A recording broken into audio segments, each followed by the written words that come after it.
I'm Eric Russell, and I'm out and about at this year's Active Faith show here at Richmond Triangle Players, which is called Next Fall.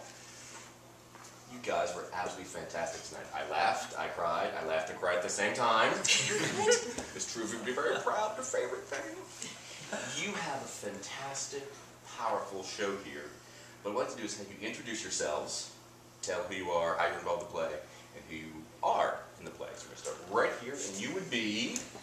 My name's Anna Johnson, and I am the director of the play, and so that is my role. I'm Denis Riva, and I play the character Luke. I'm Chris O'Neill, and I play Adam.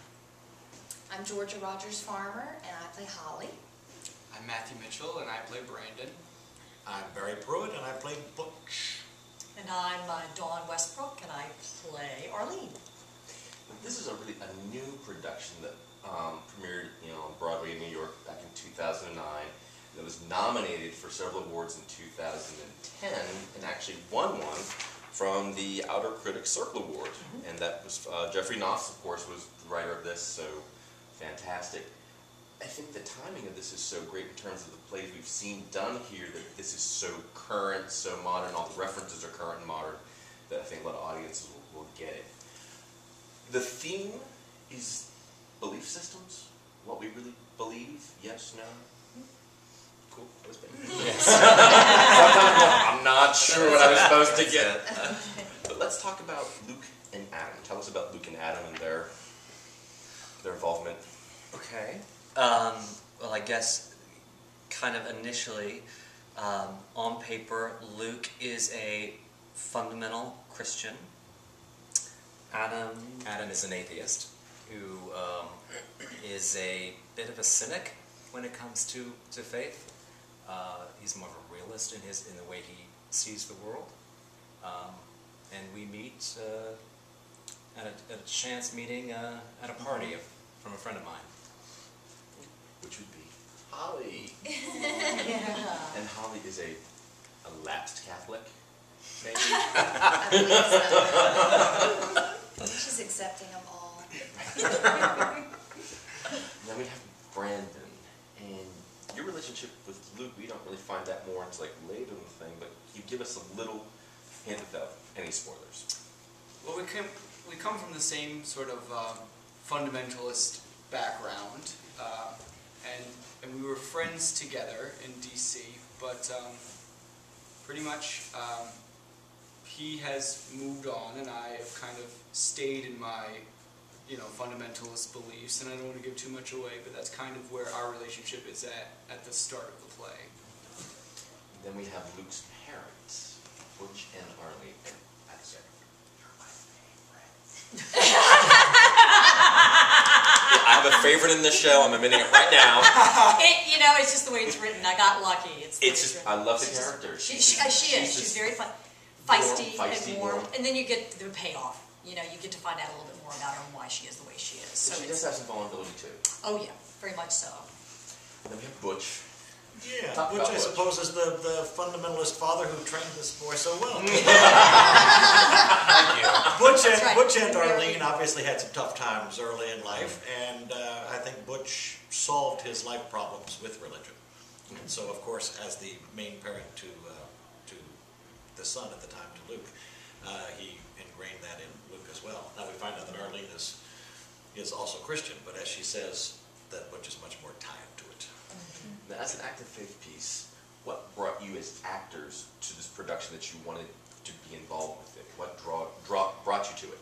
Well, I'll just speak first. I think what was so unique about it was that it wasn't built on stereotypes of fundamentalists versus non-believers. I think there's different shades of gray with each of our characters, which I think is more realistic in the real world. I think even people who, like Adam, are atheists, there's a small part of them that may once in a while at least hope that they had something bigger that they could rely on, bigger than themselves. Because when I first thought about Adam, I thought either he's agnostic, or when we got to the apartment and he's talking about, oh, well, that's the thing on the door that keeps out the evil spirits. We're like, oh, he's Jewish.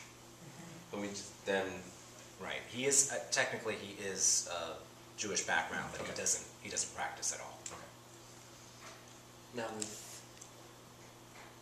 you two, when you talk about shades of grey belief systems, you've both kind of drawn your lines in the sand of what you believe and making the characters believable. Let's talk about that just a bit. Well, I mean, I think, especially for Luke, that there is, hopefully, you see a growth with him over the course of the show and over the span of this relationship, and that this relationship really kind of opens him up, causes him to kind of re-examine some things in his life, and that maybe religion isn't so rigid for him as at the beginning when they meet. Mm-hmm. But I think that Brandon is a great foil to that kind of forward movement. It's a balance with Brandon, because he definitely has his line drawn in the sand as far as what he believes, but at the same time he doesn't want to. He tries not to press it on others overtly. It's only when he is pressed does he, tell others about his line that he's drawn in the sand. Not to give again too much away, but yeah. As a director, just when you hang a piece like this, what were the challenges in terms of dealing with the material and the themes?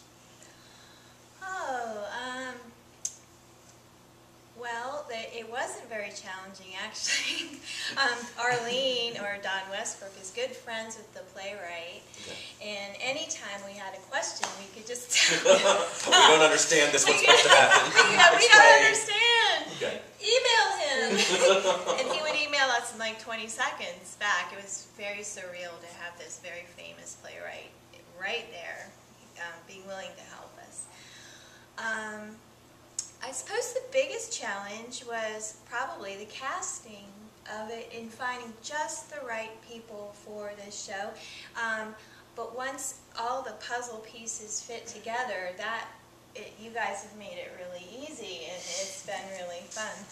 Of course, anytime you do a play that has polar opposites, you have your atheist, you have your fundamentalist Christian, it's pretty easy to fall into stereotypes, and so it's about always coming back to what is true, and in essence for me it's really about love, because in the end we see, I'm not going to give too much away, but we love everybody is really different.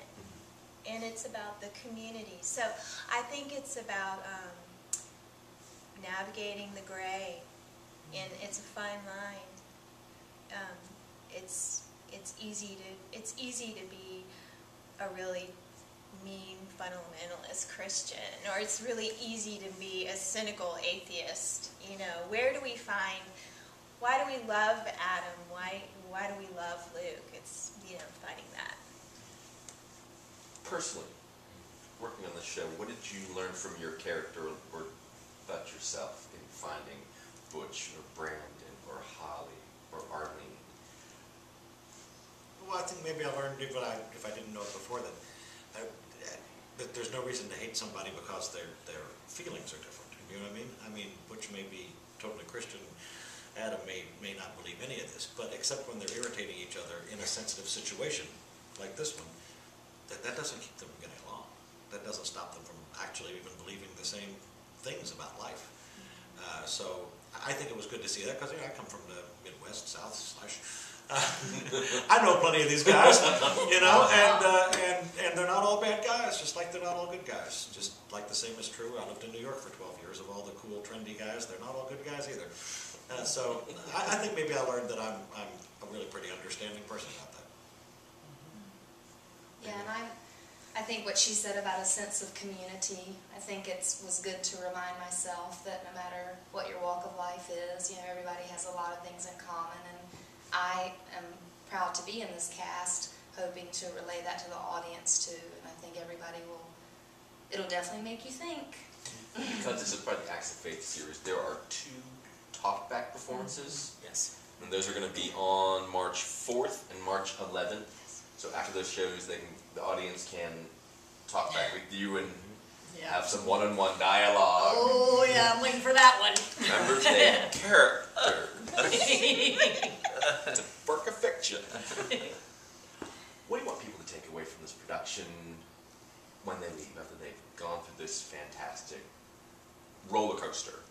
I'm just laughing and crying and laughing again and just feeling for everybody here. I think it would be great if everyone could walk away sort of building what Anna was saying before, that love has no boundaries when it comes to religion, faith, sexual orientation, that we all are part of one fabric, and we all have an impact on each other.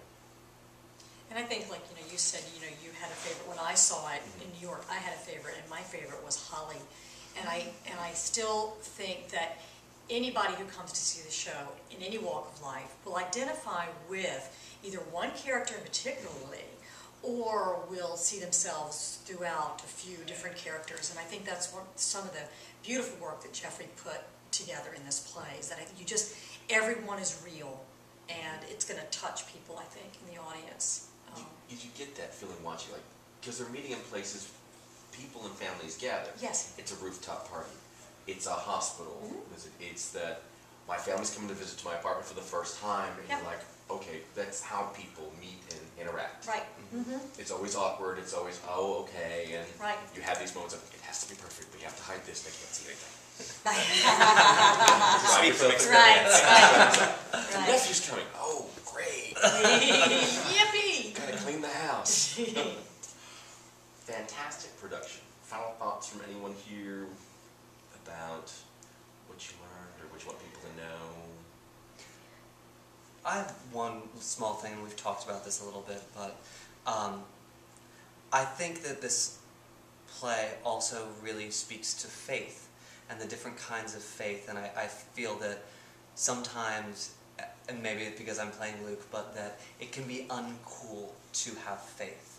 And I think this shows a different perspective, and I think it shows such a range of what faith means and what it can bring to people's lives, and I think that's an important message as well. Yeah, because we're seeing some positive and negatives, and sometimes I think I have a coworker who talked about she got tired of her religion being hijacked by, Yes. and it was like, well, let's take it back from them. Right. It's your own personal moment. Fantastic production here. I know we're going to have a great run on. People will buy tickets and this will sell out. It will sell out. There you go. If you want tickets, you go to rtriangle.org, or you can call 804-346-8113. This show runs through March 17th, so get your tickets early. Once again, guys, this is fantastic. Thank you. Thank you. I'm Eric Russell, and I've been out and about with the fantastic cast of Next Fall here at Richmond Triangle Players. You never know where I'm going to turn up next, so tune in to find out. See ya!